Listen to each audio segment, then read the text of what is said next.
Chapter 25. The following days flew by quickly. At the next training, everything was as usual: the warm-up, the basics, and the new techniques. This time we were given new techniques from the monkey style, in order to execute a feigned strike or to carry out a simple move. We tried to copy the habits of this animal, which looked pretty funny. Zhenya, as always, didn't fail to remark that for the majority of our group, there was no need to copy a monkey because the habits of many of us in everyday life clearly surpassed the original.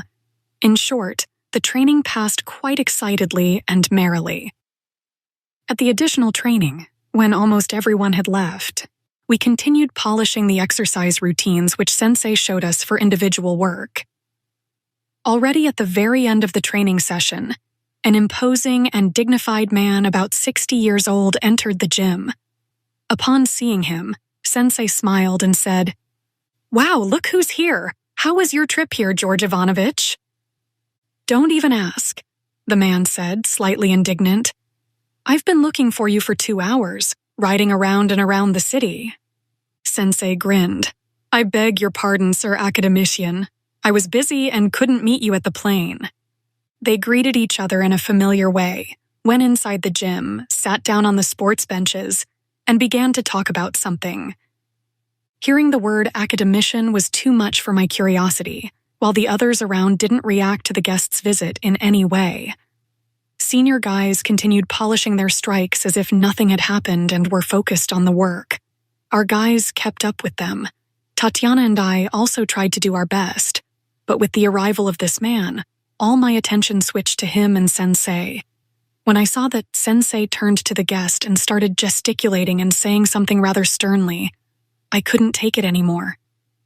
Dodging Tatiana's blows, my persona began to gradually edge closer to them in this improvised sparring. And then I heard the following words of Sensei, addressed to the visitor.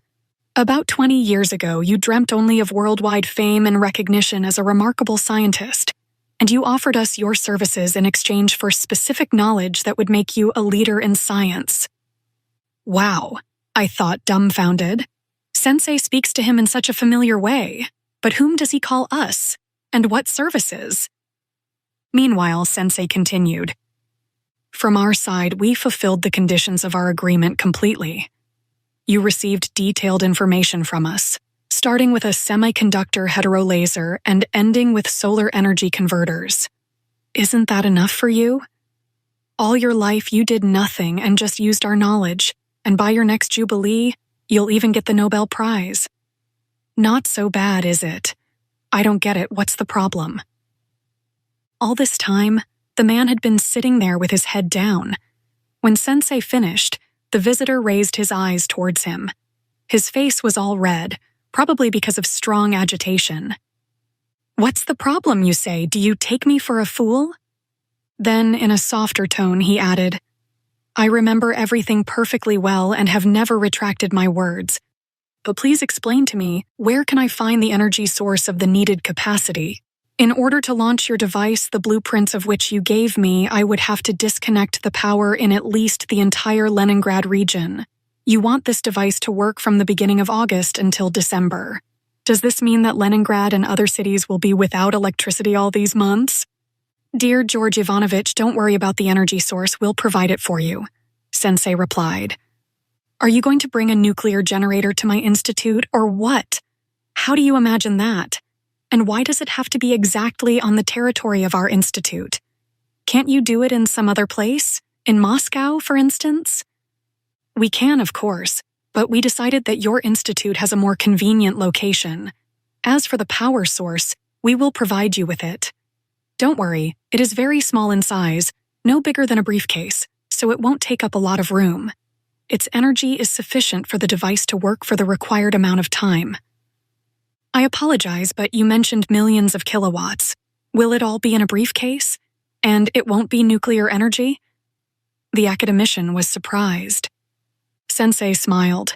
"Don't fill your head with trifles. I can partially satisfy your curiosity and tell you right now that it's a vacuum energy emitter. Moreover, we will give you, as promised, a frequency converter for the device. But I warn you in advance, I wouldn't advise you to get in there and disassemble those devices. Otherwise, it will be 1,000,000 times worse than Hiroshima, even though in outward appearance they look completely harmless. But remember, continuous operation of the device should start no later than on August 15th. Okay? When will you deliver these devices to me? I think they will be delivered to you right after Christmas. All right. The only thing is, the academician halted a bit. What? I'm curious to know one thing. You talk about non-interference in our life, while this equipment evidences the opposite. We do not interfere. If we interfered, we would stop the events that are coming. But we don't have the right. It's your will. Do what you want. The only thing is that it's not in our best interests that, at a minimum, a third world war with use of nuclear weapons starts here. That is why we merely want to smooth out the consequences of those events. But is there a guarantee that these waves won't harm anyone? We assure you that they are absolutely harmless. People will just become calmer and more reasonable.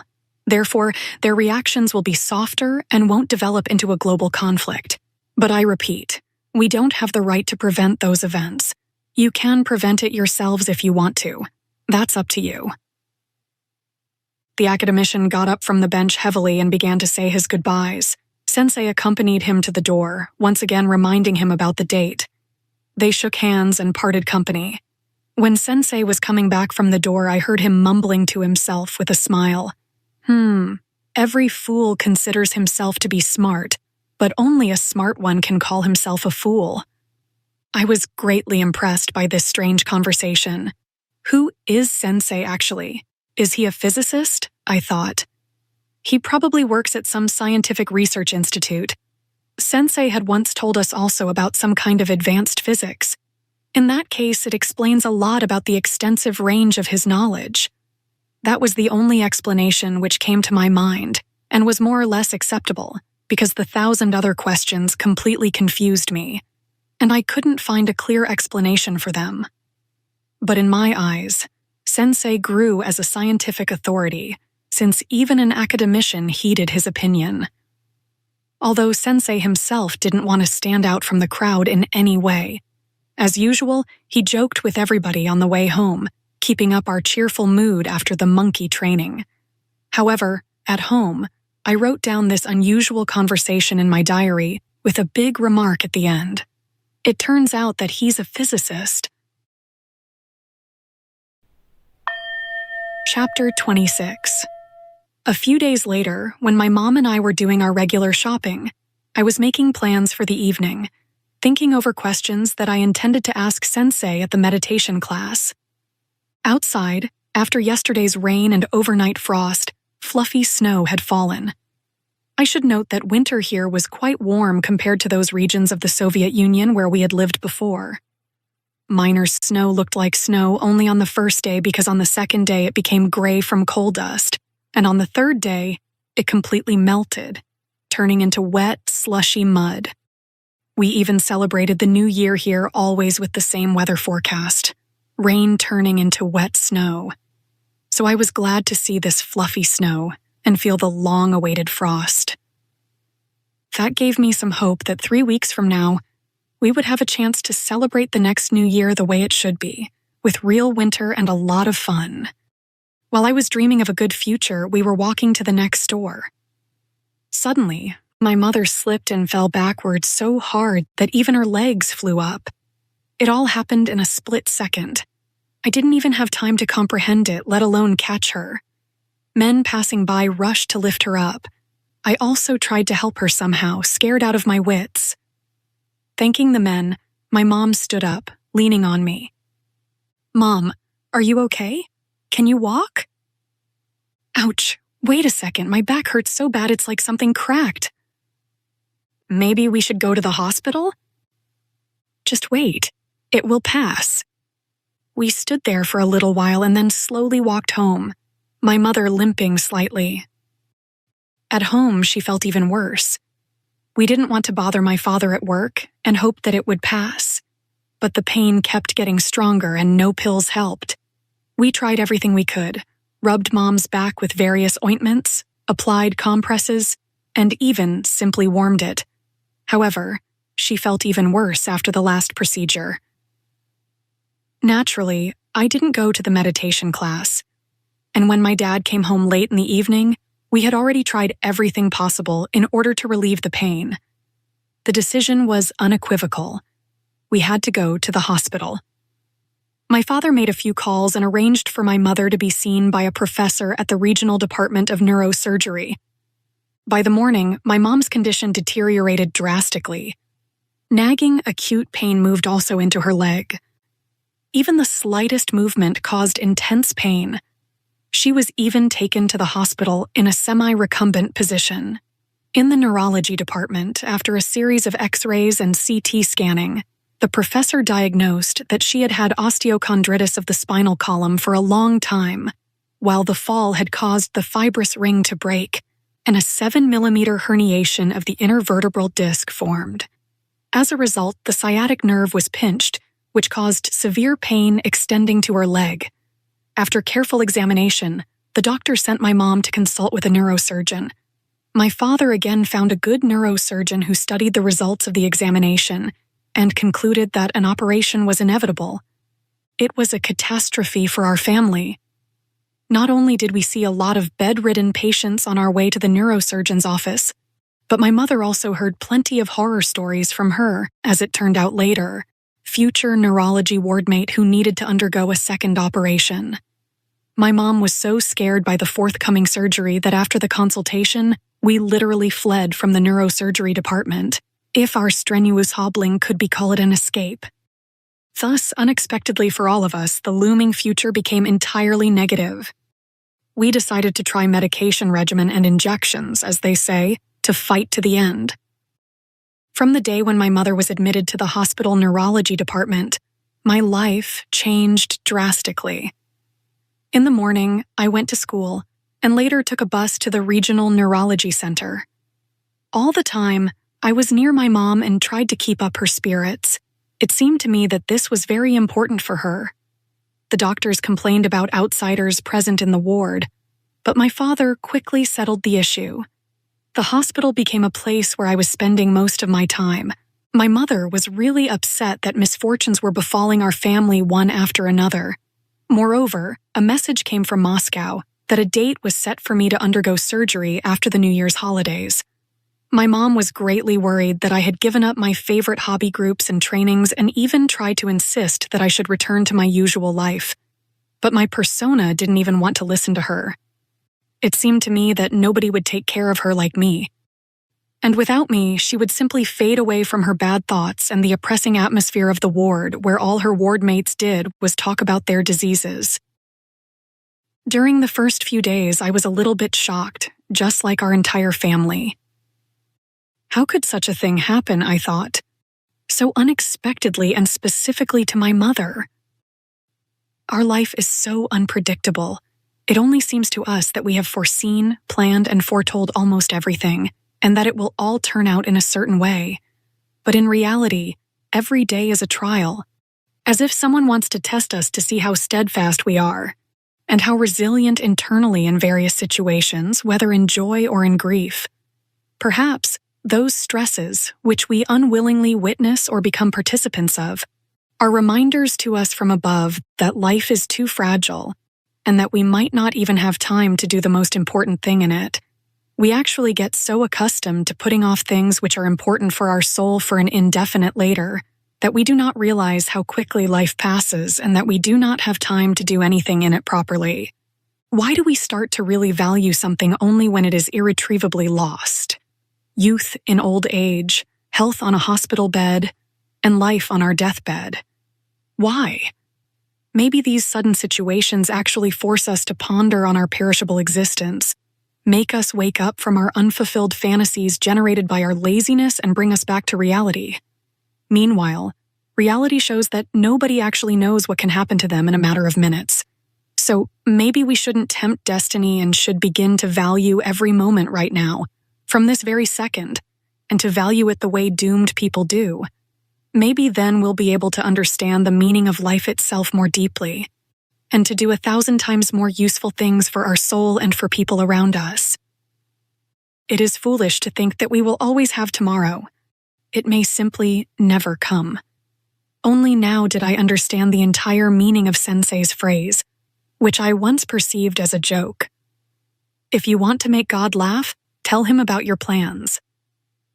In the life stories of my mom's wardmates, which she and I had heard during the first few days, I found confirmation that nobody is insured against Mr. Randomness. A woman whose bed was next to the window was named Valentina Fedorovna. Just one instant had turned her entire life upside down, and it happened unexpectedly as well.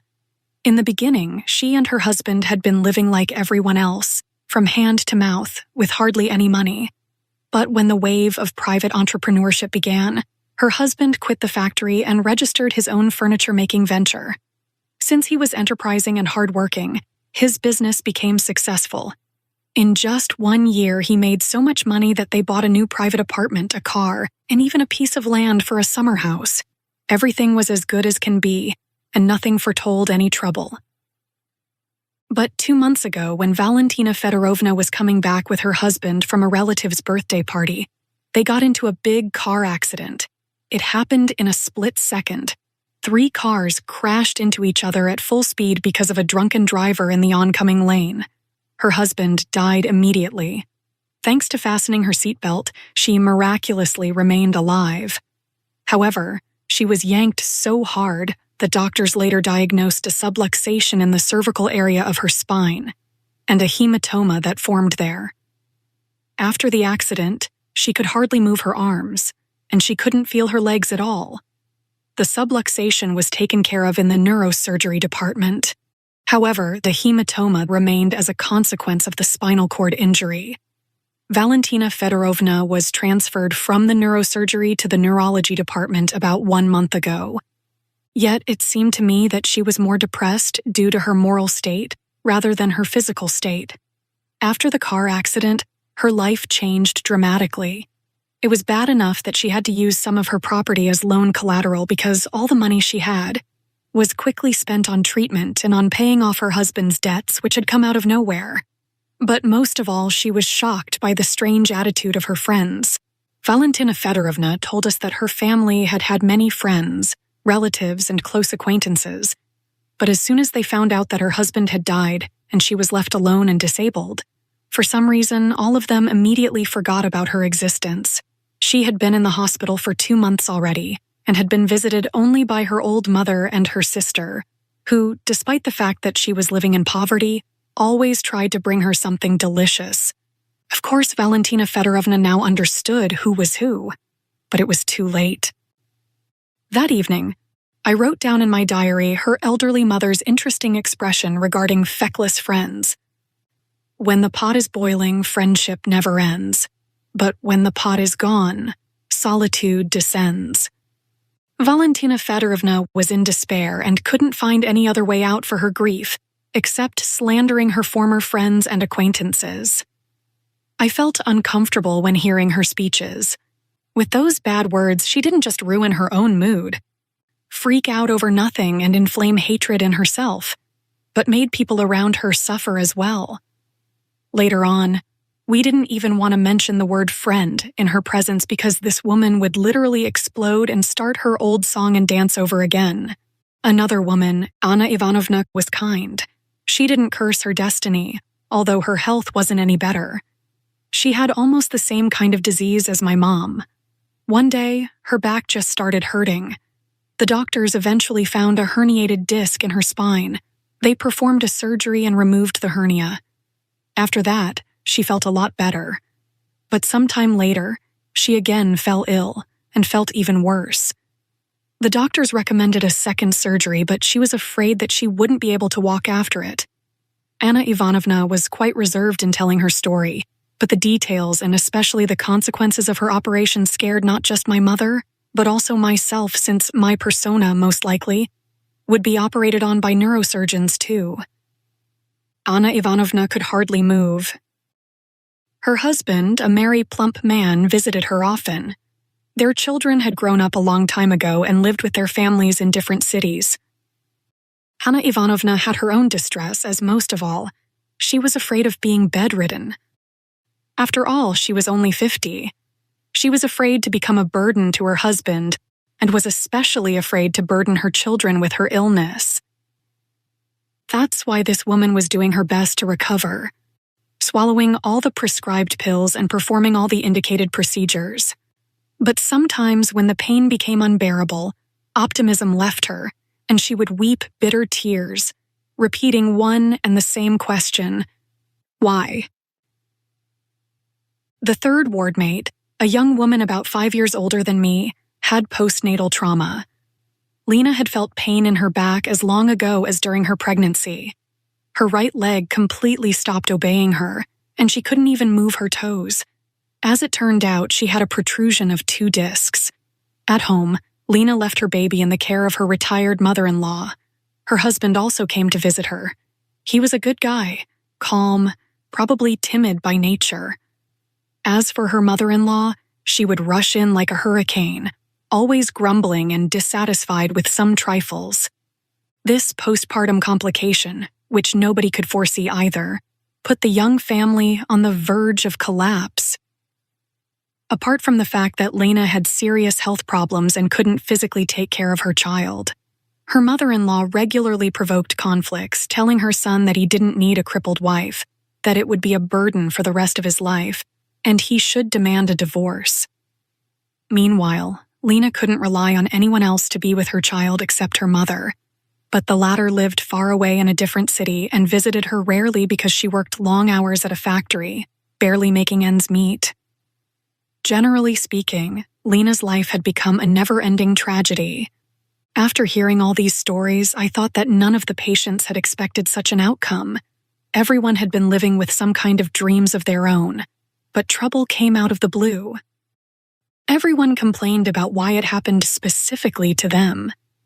In the evening, impressed by what I had heard, I randomly opened my diary and came across the words said by Sensei during one of the conversations. No event is accidental. An accident is nothing but a natural consequence of our uncontrolled thoughts. Wow, I thought. I somehow didn't pay attention to these words before.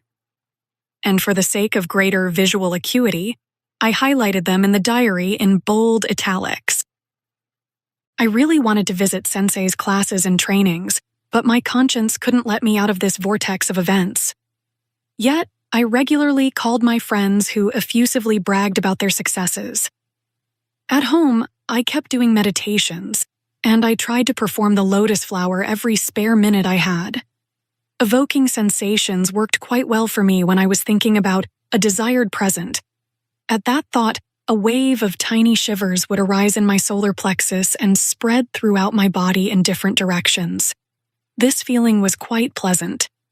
Even though I wasn't near Sensei, his words written in my diary constantly circled in my mind. At the hospital, my persona was determined to change the unhealthy, nervous atmosphere in the ward, because even a healthy person would quickly fall ill from listening to the talks about diseases and oppressive existence. Visiting my mother, I tried to tell all the funniest stories I knew, starting from school life and ending with various amusing examples from literature. However, this method was ineffective since the women remained deep in thought about their own problems. Once, while talking to Lena, I told her what I had heard from Sensei about good and bad thoughts, about the essence of our soul and our life. Even my mom was really surprised to hear that.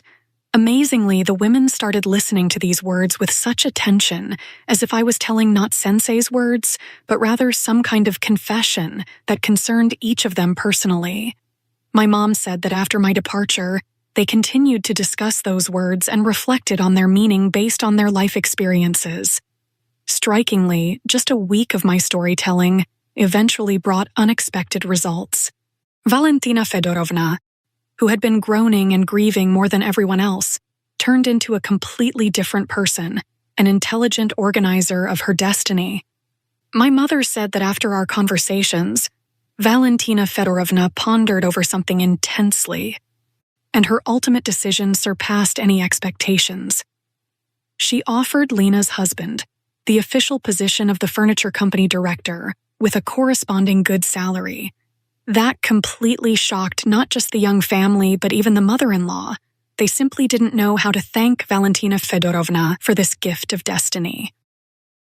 Although Lena's husband was a meek person, when he was entrusted with such an important business, he revealed in himself the talent of a good manager.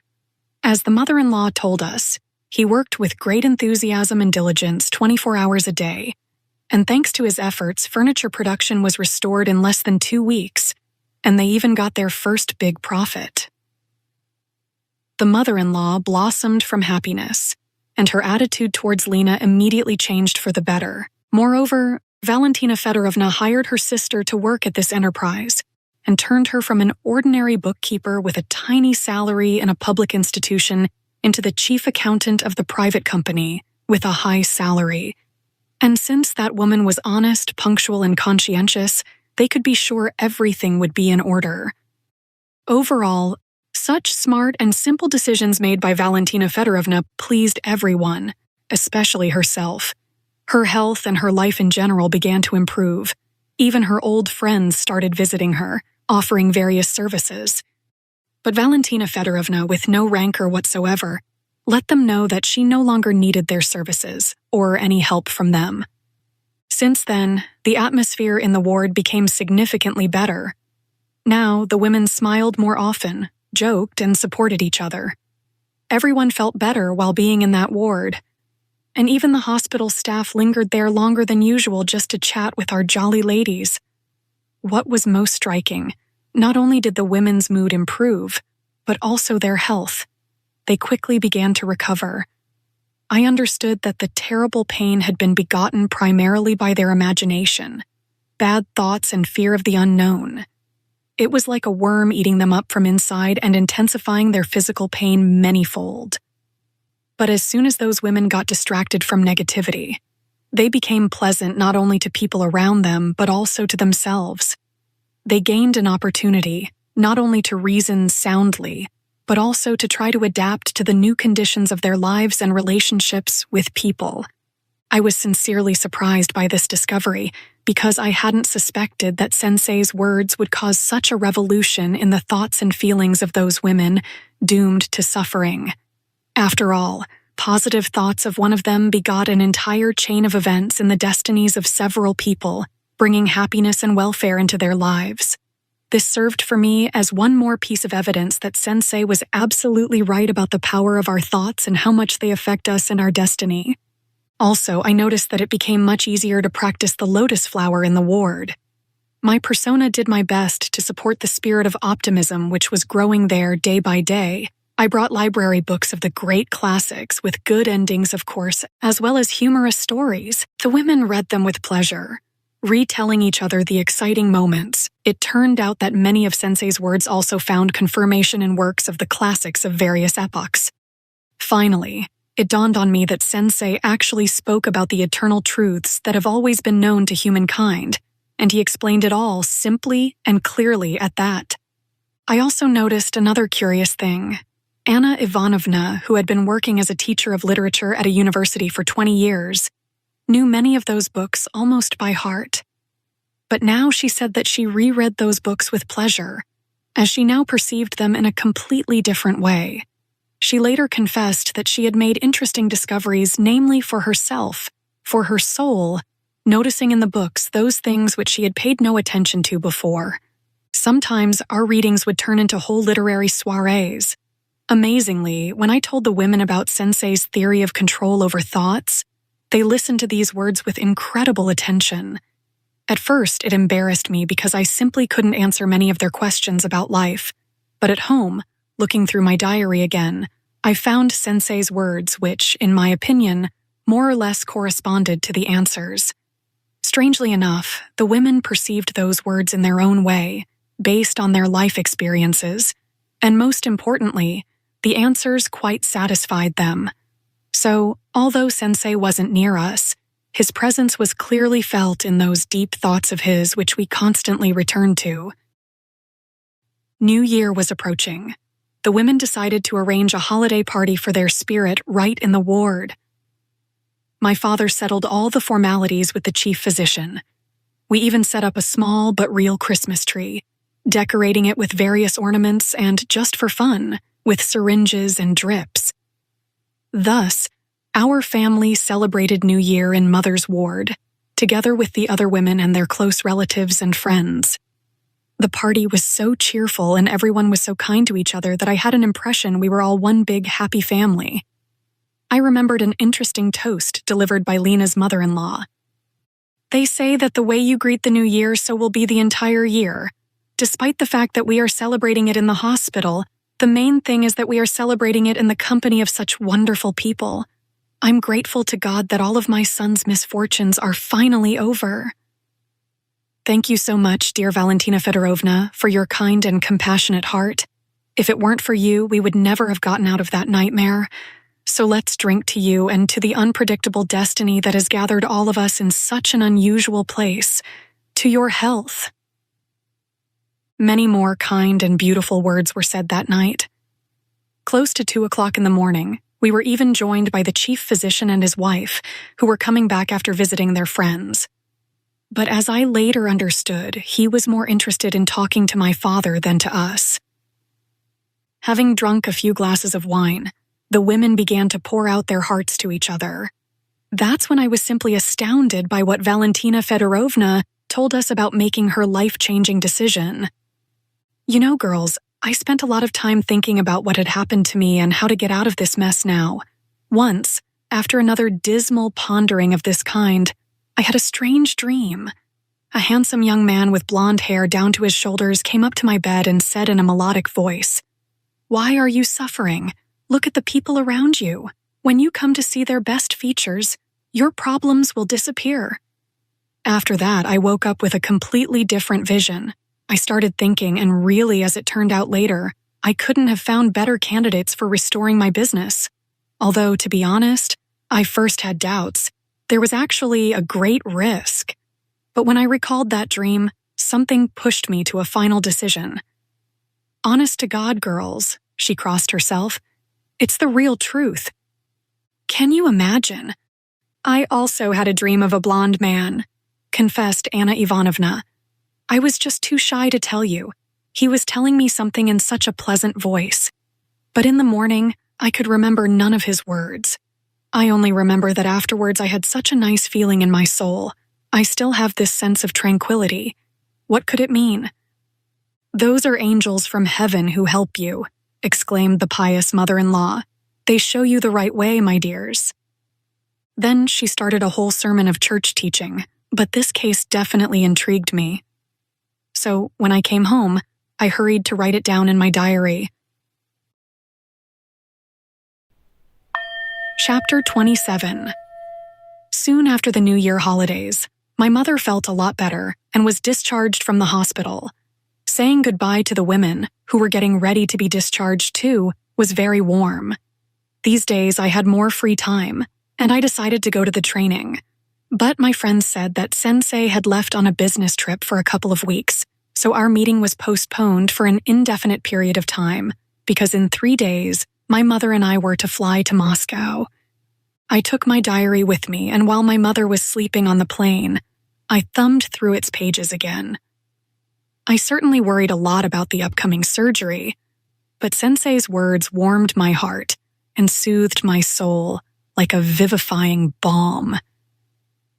Uncle Victor met us at the airport and shared the news that my grandfather had come from Siberia to give us his support. My grandpa was the most respected, the most esteemed, and the wisest man among all our kinfolk. Everyone heeded his opinion, and his personal visit was considered a great honor for any of the relatives. It pleased me to see such a touching demonstration of care from Grandpa, since it wasn't so easy at his age to travel more than 5,000 kilometers, even by plane. Once we had happily greeted Grandpa, we started a traditional dinner where my mother told everyone about all the misfortunes that had befallen our family. They continued to discuss problems for a long time, whereas I, fairly tired after the trip, went to rest because the next day was going to be quite hard. In the evening, while I was rereading my diary, somebody knocked on the door. It was my grandpa. He sat next to me and began to ask me about some trivialities. Gradually, our conversation switched to more serious subjects. My grandfather was trying to comfort me before the upcoming operation. He said that, regardless of the results of the second examination, I shouldn't be upset.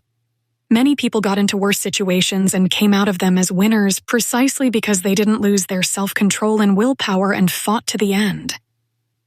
Grandpa began to cite eloquent examples from his frontline life during the war, and to be more convincing, he affirmed his speech with his favorite proverb, "As long as there is a glimmer of life in you, hope still shines."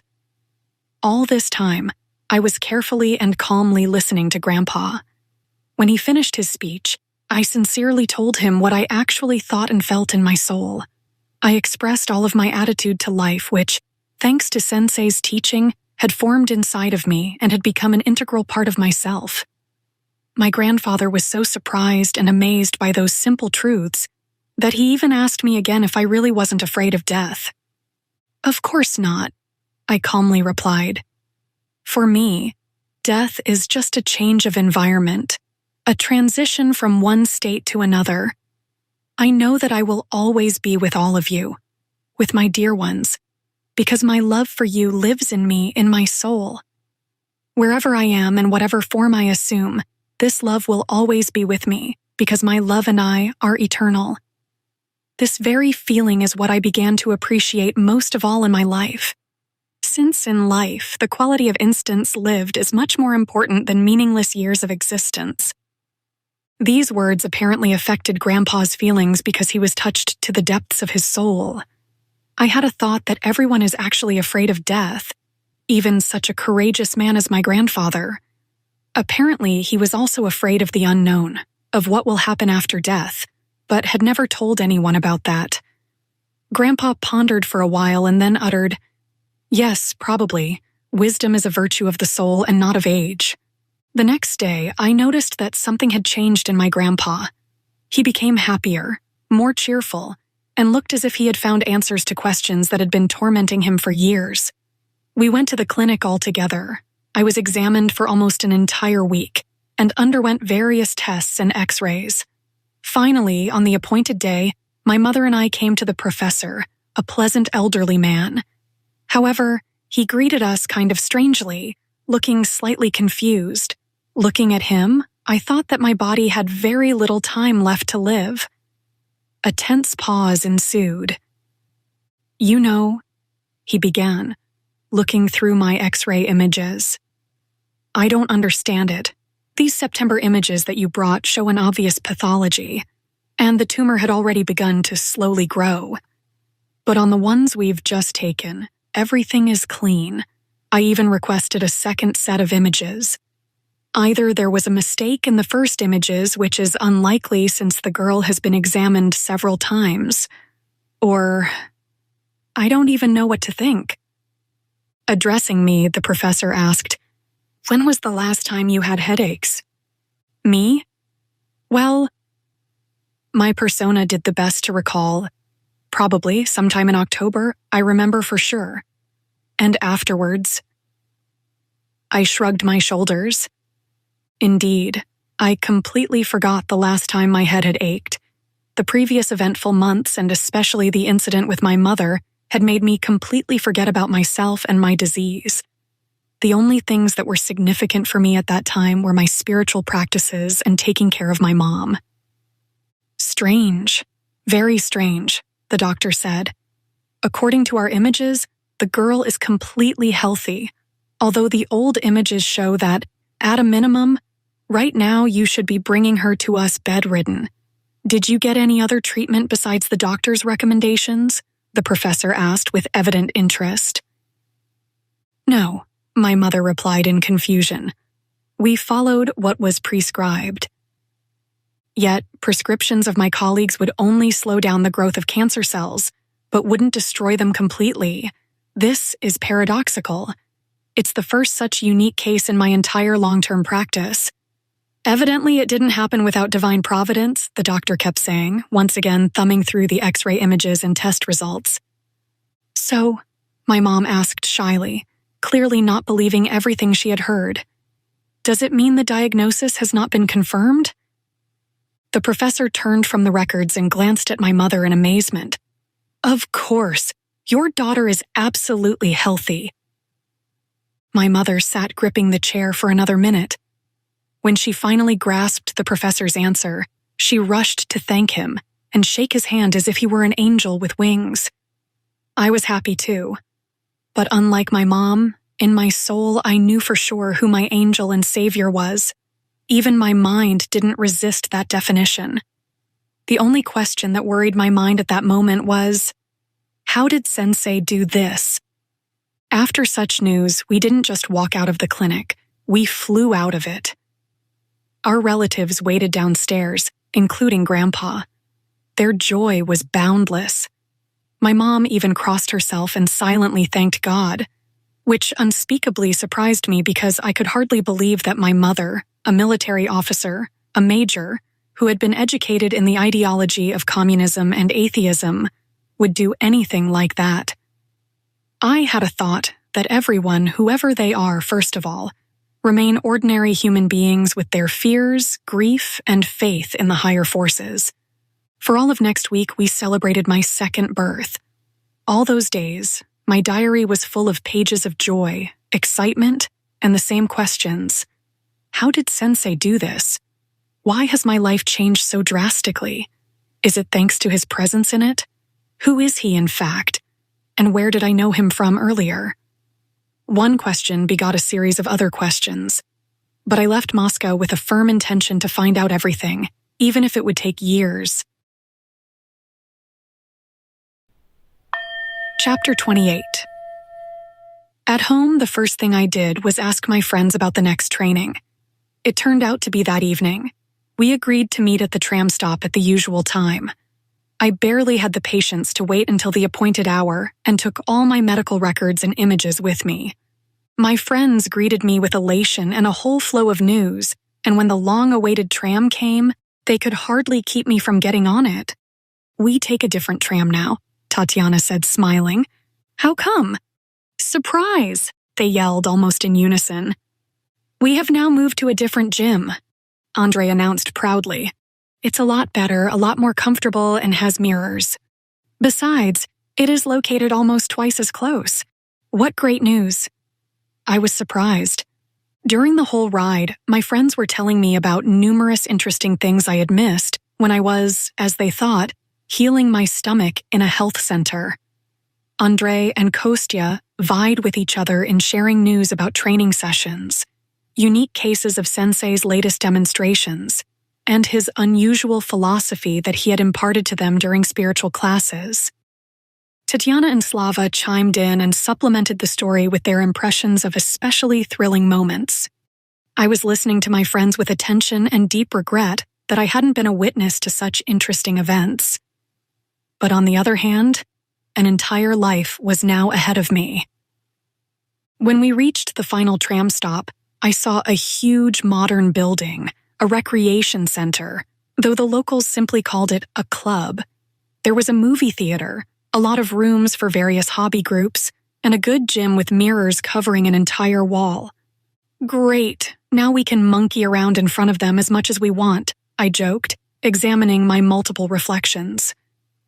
Sensei entered the gym together with the senior guys. He cordially greeted us, including my persona. Shaking his hand, I was looking into his eyes with admiration and one silent question. How? I didn't just believe, I simply knew that I had been cured thanks to Sensei, thanks to an interference of higher powers, divine providence, as the professor said. But how could he do it so quickly? Why had the disease disappeared so fast? My being was overflowing with feelings of gratitude, but I could express them only with my eyes because there were too many curious people around. When the guys went to the locker rooms, I gathered all my courage and asked Sensei to speak with me alone. He willingly agreed. We walked into the entrance hall, and I started showing him my medical records, telling him about the events in Moscow. My persona tried to express to him the feelings overwhelming me, but my strong emotions caused me to speak only in disconnected fragments of grateful phrases. Igor Mikhailovich quickly flipped through all the images with a professional movement of a medical doctor, and after reading the documents, he genially asked, "Are you satisfied?" Very much, even more than satisfied. Good, that's the main thing. Still, I don't understand. I have an impression that this disease never even existed. But all the earlier images, confirmation of the doctors and medical records, I uttered in confusion. Sensei smiled and said, "You know, there is a Latin proverb. What doesn't exist on paper doesn't exist in the world." No, I'm serious. I know for sure that you did this, but how? Why so quickly? Come on, Sensei grinned. Did you think that one needs to open a skull, cut out a piece of brain, or get stuffed with pills just for you to really believe that you've been cured by some kind of action? In fact, any action is begotten first of all by our own formed thought. Have you ever heard about stigmatists? Sounds familiar. Stigmatists are deeply faithful people on whose hands or feet bleeding wounds appear within just a few minutes. They appear in exactly the same places where they appeared on Jesus Christ when he was crucified on the cross, and literally in 3 days those wounds disappear without a trace. In some of the faithful stigmata appear not only as wounds but also as nails. Moreover, those nails were examined and proved to be not simply an outgrowth of skin and meat, but real nails, made of a material typical for those times. In other words, made about 2,000 years ago. Faith really works miracles, and there is nothing impossible for a believer, regardless of who or what he believes in. And you say, why so quickly? But I wouldn't say I'm a believer, much less a deeply religious person. After all, I only really started to believe in this here I almost said, in you. But then continued, in higher forces, when I heard the words of the Moscow professor, who confirmed that I'm absolutely healthy. I started believing when everything had already happened. Everything is a lot simpler. If a person cannot deeply believe in his own recovery, then someone else has to believe in it, someone who is more spiritually developed than he is. Then the result will surpass any expectations. Is it possible to overcome any disease in this way? Absolutely. What should one do for that? One should just believe sincerely and think in the right way, but believe deeply, with love and positive thought. Not something like, I want to recover, but from the position of an already healthy person. Then, by means of such an asserting positive thought, a person definitely creates sort of, let's call it a matrix of 100% health. This matrix is saved in our subconsciousness thanks to the power of our faith. And it is precisely due to this matrix according to its healthy scheme that the body restores its functions at the physical level because it merely fulfills the order of subconsciousness. Everything is simple. How can one cure another person by faith then? In the same way, it's just that this matrix, or it would be more correct to call it a hologram, is mentally transmitted as a healthy image from one person to another. And this can be done by any person who strongly believes? Of course, I can tell you about a case that happened to our Volodya, but I'll tell you just because you've already gone through this yourself. However, don't tell anyone about it. If you want to, you can quietly ask Volodya so that no one hears. His father took part in fighting the consequences of the Chernobyl nuclear power plant disaster. Before that, his stomach had been aching, and they thought it was gastritis. When he came back from Chernobyl, he felt really bad. The doctor's diagnosis was unanimous: stomach cancer. Of course, he needed urgent surgery. Volodya came to me that evening and asked if something could be done about that. I told him about this technique. He relaxed, removed all unwanted thoughts, thanked God that a mistake had happened, that his father was completely healthy, and everything was fine with him. Volodya asked God to forgive his sins, his father's sins, and everything that he had done wrong. He repented, and at the same time, thanked God. Excuse me, but is a human really a sinner in God's eyes? Well, let's put it this way. In fact, a human is only a sinner against himself, against his own soul. The thing is that the factor of sin is embedded in our subconsciousness from childhood. Regardless of the religion we belong to, it is instilled into us that all of us are guilty before God. But none of us is guilty before God. We are guilty just before ourselves. God does only good, while we push ourselves into filth. That is why, when we admit that we're animals stuck in filth and pray for forgiveness from God, we admit the fact of His existence, we admit His power, and most importantly, we attune to love, to positivity. So Volodya practiced this technique for several days, going to bed, waking up, and whenever he had a free minute. He uttered this prayer in the deepest faith and in great love for his father. As he confessed, he had never before experienced such an inner state. Although Volodya had been practicing meditations on his spiritual path for a long time, what is most amazing is that 7 days following our conversation, I emphasize already on the 7th day, when his father was dissected during the surgery, there was no tumor, so they sewed him up and sent him home. The diagnosis wasn't confirmed, and it was considered to be a medical error. To this day, Volodya's father is alive and feels wonderful. He works just as hard as his young colleagues do. Although throughout his life, this old man never believed in anyone and relied only on himself, on his own strength. This is an example from real life of what deep faith can do. After a short silence, Sensei added, "Faith is not just a word. It's a tremendous internal power generated by a human himself. And when it is combined with the divine power of love, which we spoke about in the lotus flower, it begets such a might that really creates the impossible. Although all these words, miracles impossible, are just the words of people because the science of Shambhala explains everything by the laws of nature, which at the current stage haven't been explored by humankind yet. The powers of faith and love, begotten by thought, are the powers initially inherent in a human being. This is what distinguishes him from an ordinary two-legged animal. That is why, throughout history, all great teachers of mankind called people to faith and love, giving them this knowledge at their level of perception. At the very least, recall the words of Jesus who said, "If you have faith the size of a mustard seed, you will say to this mountain, 'Move from here to there,' and it will move, and nothing will be impossible for you." These are not empty words. This is true knowledge for those who are able to listen. He who has ears, let him hear. Interesting. However, if this tremendous power can be explained by natural laws, then, as far as I understand, there should be some formulas. Sensei smiled and replied, "Undoubtedly, formulas do exist, but humankind is yet unprepared for this knowledge to be given to them in formulas, because thoughts of the animal nature prevail in most people. In reality, to prove that this power really exists means to discover the laws of the universe, to discover the reality of the existence of God. Even simple, blind human faith that has limited capabilities can do a lot, while true faith opens up unlimited opportunities.